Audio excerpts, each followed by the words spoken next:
4 arcs in season 2, Mutant Battle Arena is probably my favorite and also the most focused on the individual turtle it's centered around. This is a Raphael story through and through, and I adore the little moments that showcase how much he truly loves and cherishes his brothers. In episode 2, when Raph catches Mikey following him, his initial reaction before realizing why Mikey is there is amusement. Mikey, what are you...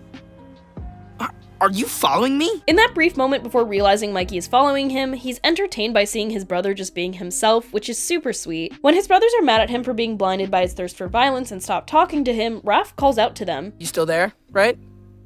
Guys? It's genuinely such an effective communication of how Raph puts on this front of not needing or caring about anyone but himself, but he truly does value his family. In the last episode, when he's fighting off everyone that's mind-controlled and he body slams Donnie, he stops to ask if he's okay, which is super sweet. No! Donnie!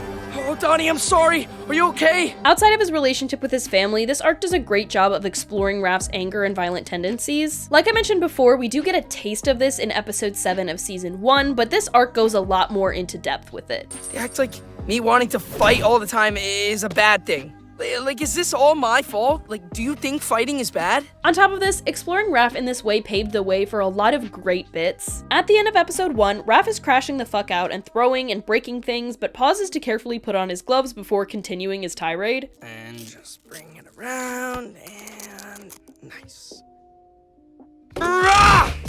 I also love the callback to the 1987 series intro by having the words cool and rude next to the drawing of him, allowing him into the battle arena. There's a really fun compilation in episode 2 showing Raph's escapades in the arena that plays under copyright neutral Mr. Blue Sky, which is so fun and silly. The way Raph saves the day by beating the ever-loving shit out of the mind control case is also hilarious and the perfect way to end this arc. I also really enjoy how much this arc emphasizes that Raph is not smart. In other versions of TMNT, the 2012 series in particular, Michelangelo is the one that is poked fun at for being unintelligent, which is very often overplayed and gets old pretty quickly. However, Tales not only shifting that characterization to Raph, but also making it a tertiary aspect of his personality is a very welcome change of pace. Rise of the TMNT also did this, but Tales Raph's personality is much more in line with his typical characterization, which makes him a more enjoyable version of the character, at least for me. I never get proper respect for my brains. So when do I get to fight? In general, Tales of the TMNT Raph is easily one of the best Raphaels in the franchise because of how well-rounded his characterization is while still very much highlighting the typical Raphael archetype. I almost made a comment about how Mikey in the series could never, but I actually warmed up to Mikey a lot in this season, and I have a lot of thoughts on him that I will be saving for later because I did actually really enjoy him here.